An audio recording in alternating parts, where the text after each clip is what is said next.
Mr. President. The senator from Louisiana. Mr. President, I ask unanimous consent that the following interns from my office be granted floor privileges until July 16th, 2025. Mr. Charles Romer, Ms. Melissa Blomquist, Ms. Caroline Garrett, Mackenzie Connaughton, Lindsay Moore, Madeline Champagne, and Mary Quasser. Without objection. Thank you, Mr. President. Also with me today is Mr. Will McCarthy, one of my colleagues from my Senate office. Today, Mr. President, as you know, we're going to start talking about, put up the first one. We're going to start talking about the rescission package. And I want to talk about that for a few minutes.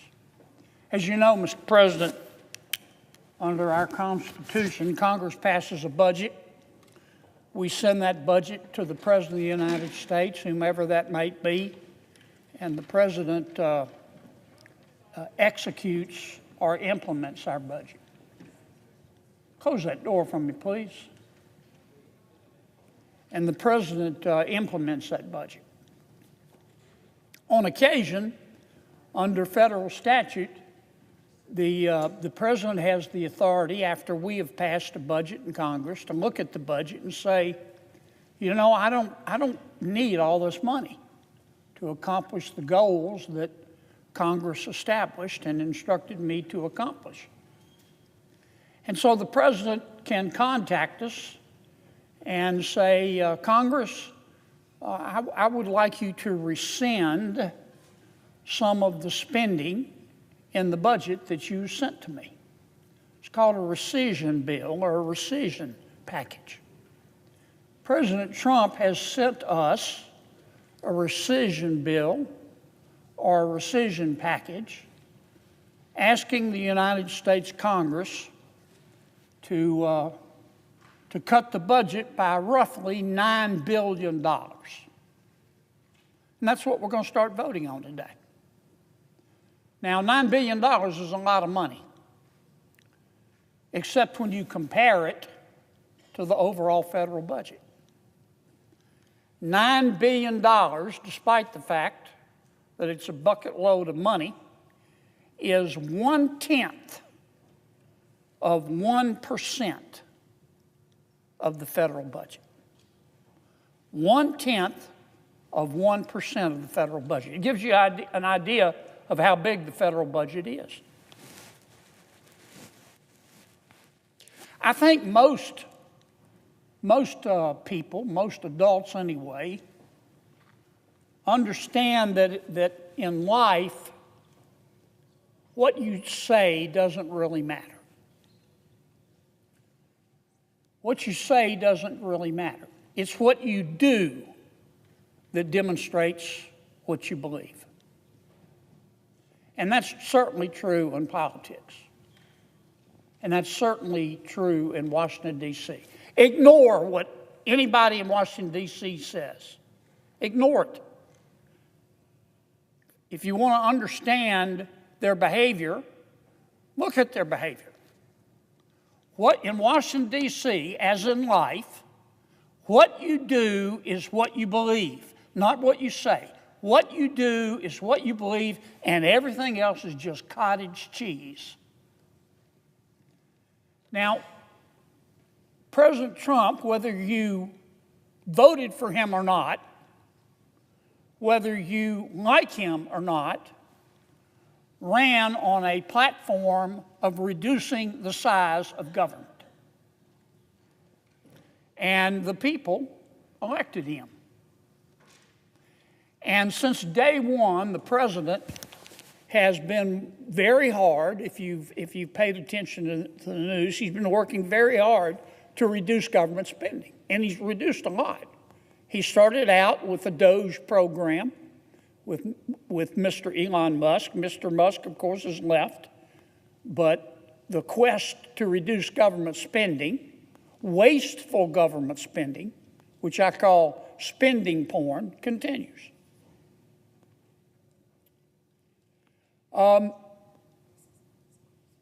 Every Republican in the United States Senate has voiced approval of what the president has done. Every Republican, every one of my colleagues, myself included, has said to the president, "Attaboy, Mr. President, go get them. Keep issuing those executive orders. Reduce the spending. We're spending too much money. We've got a $37 trillion debt. Keep going, Mr. President." And the president has, but he's been doing it through executive order. There's only so much you can do through executive order. An executive order issued by a president expires when the president's no longer in office. The only way to permanently reduce spending is to have Congress act. And that's what the president's asking us to do in this rescission bill. What you do is what you believe, and everything else is just cottage cheese. The rescission package that the president has sent over is we're going to start considering it today. And after listening, in some cases for years, but certainly for the last 100+ days since President Trump's been in office, after listening to my Republican colleagues talk about the importance of reducing spending, it's gut check time. It is gut check time.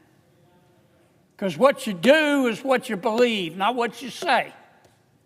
And now my colleagues and I have an opportunity to really support the president. Now, I don't know if this bill is going to pass. I do not know if it's going to pass. I mean, I've heard a lot of wailing and gnashing of teeth and whining, and civilization's going to melt if we cut 0.1% of the budget, and that's coming from some of my Democratic colleagues. They're entitled to their point of view. But I want to put this in context. After all of us on my side of the aisle telling the world that we need to reduce spending, if we vote against this rescission package and refuse to reduce spending by 0.1% of the budget, we ought to hide our heads in a bag. We ought to hide our heads in a bag. Now, what kind of spending is the president asking us to reduce, to eliminate? That's important, because not all government spending is wasteful, but a lot of it is. That's why I call it spending porn. I'm going to read you some of the appropriations that the president is asking us to eliminate from the current budget. And you be the judge. Let the American people decide. The president is asking us to eliminate $5.1 million of taxpayer money in the American budget and the federal budget that is there to, quote, strengthen the resilience of queer global movements. The president is asking us to rescind $6 million for media organizations and civic life for Palestinians. The president, in light of our $37 trillion budget deficit, is asking us to reduce a program in the amount of $3.9 million for lesbian, gay, bisexual, transgender, queer, and intersex population in the Western Balkans. The president is suggesting that we eliminate a program, $1 million for voter ID programs in Haiti. This is your money, folks. The president is asking us to reduce the budget by $3 million, which is appropriated for, quote, sexual reproductive health in Venezuela. $3 million for circumcision, vasectomies, and condoms in Zambia. I didn't make this stuff up. It's in the budget. $3 million for Sesame Street in Iraq.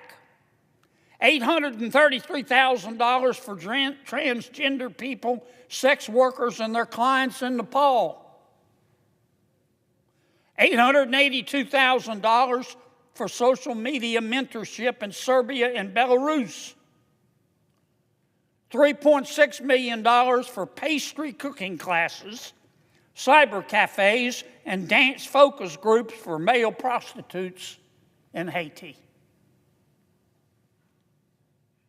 How many Americans, Mr. President, do you think we should be spending their money to fund male prostitutes in Haiti? But there it is in our budget, bigger than Dallas, and the president is saying, cut it out.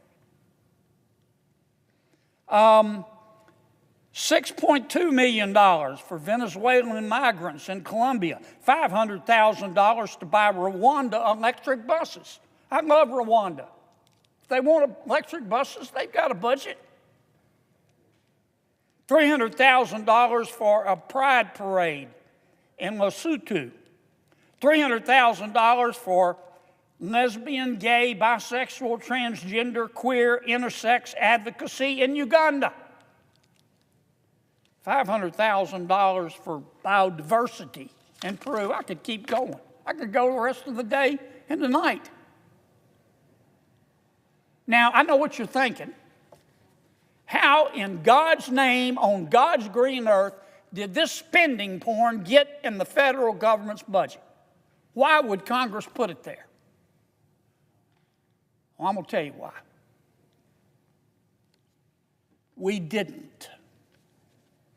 When we pass a budget, we pass budgets based on programs or agendas or line items. We don't put in there that we'd like to spend $5.1 million strengthening the resilience of queer global movements. We appropriate money by agency or line item. For example, we might appropriate money for the Economic Support Fund. Or if you look at our budget, you'll see money appropriated for the United States Institute of Peace. And if you look at our budget, you'll see money that Congress has appropriated for migration and refugee assistance. And then this money goes to the bureaucracy. And the bureaucracy takes the money that we have appropriated, for example, to the Economic Support Fund, and they decide to give it to their friends, usually non-governmental organizations, to fund these nonsensical items that I just spent a few minutes reading. Congress didn't vote to spend $3 million on sexual reproductive health in Venezuela.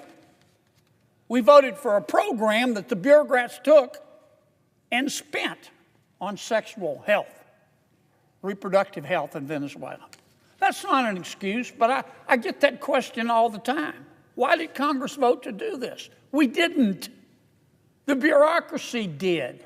It's a giant rogue beast. But the point is, Trump caught it, and his people caught it, and the president is saying, get rid of it. We would be better off. All these programs of spending porn, we'd be better off taking this money and spending it on on scratch tickets and blackjack. We'd be better off taking all of this money that I just talked about and spending it on scratch tickets and blackjack. At least taxpayers might have a chance of getting a return. That's how out of control this is. But if you listen to some of my colleagues, oh my God, if we cut $9 billion civilization, if we cut this spending porn, civilization's going to melt. Now, there's one other thing in our budget that the president's asking us to cut. He's asking us to cut a little over $1 billion for what I will call public broadcasting. When I say public broadcasting, I'm talking about the Corporation for public broadcasting. I'm talking about the Public Broadcasting Service, or PBS. I'm talking about National Public Radio, NPR as we call it. We spend anywhere from $500 to $600 million a year on public broadcasting. Why do we do that? Well, we started doing it years ago, at least 50 years ago, a time when there were only 3 television stations and a few radio stations and newspapers. And a lot of folks in rural areas, they didn't get the television stations. They didn't get any news at all. They might live far enough away from a major city so they didn't even have a daily newspaper. So Congress said, you know, we want everybody to know what's going on in the world. We're going to start public broadcasting, and we're going to give them money every year. And they won't have to run ads because we're going to spend taxpayer money to give to these radio stations and television stations. Well, that was 50 years ago. Today, American people have access to all forms of media: streaming, cable TV, network TV, TikTok, Twitter, newspapers, those that are left. No one's in a news desert anymore. So why are we spending money on public broadcasting? $500 million a year. Now, the other factor, it's undeniable that public broadcasting has become political. Unless you've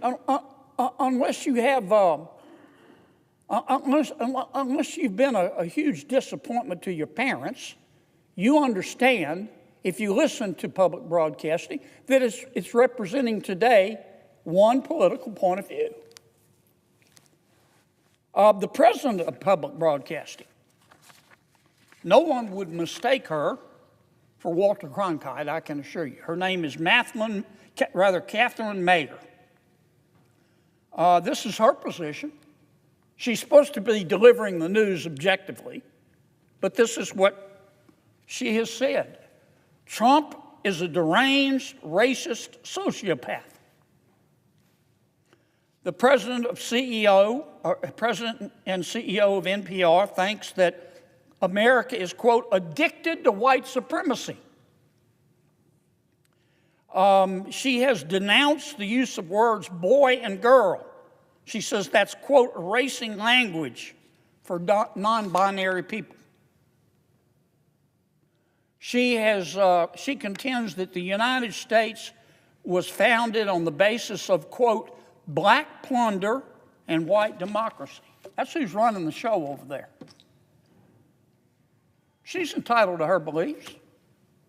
This is America. You're entitled to believe what you want. And NPR and PBS and the Corporation for Public Broadcasting are entitled to publish and broadcast what they publish, but not on the taxpayer's dime. When we owe $37 trillion, and we really owe that money, we have no business spending $500 million a year giving it to any form of media. We don't fund CNN. We don't fund Fox News. We don't fund newspapers. Why are we funding PBS and NPR and the Corporation for Public Broadcasting? And all the president is saying, I don't want you to do that anymore, Congress. I don't want you to fund any media, any form of media. PBS, for example, has a right to publish what they want, but Congress shouldn't give them taxpayer money to do it. Let them go raise money in the private sector, and the president's right. The president is absolutely right. And that's all this rescission bill is going to do, Mr. President. It's going to bring a little bit of sanity back to our appropriations process. I'm going to end on this note, Mr. President. I'm going to end as I began. What you do is what you believe, and everything else is just cottage cheese. I've been here 10 years. Every one of those 10 years, but especially in the last 100 days, since President Trump was reelected and started talking about reducing spending, I've listened to all of my Republican colleagues encourage the president and say, that's great, we've got to reduce spending, we've got to reduce spending. Well, here's your chance.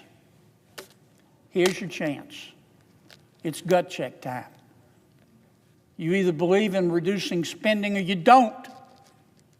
You either support spending porn or you don't. We're going to find out who does and who doesn't here in about 3 or 4 hours. Mr. President, I yield the floor.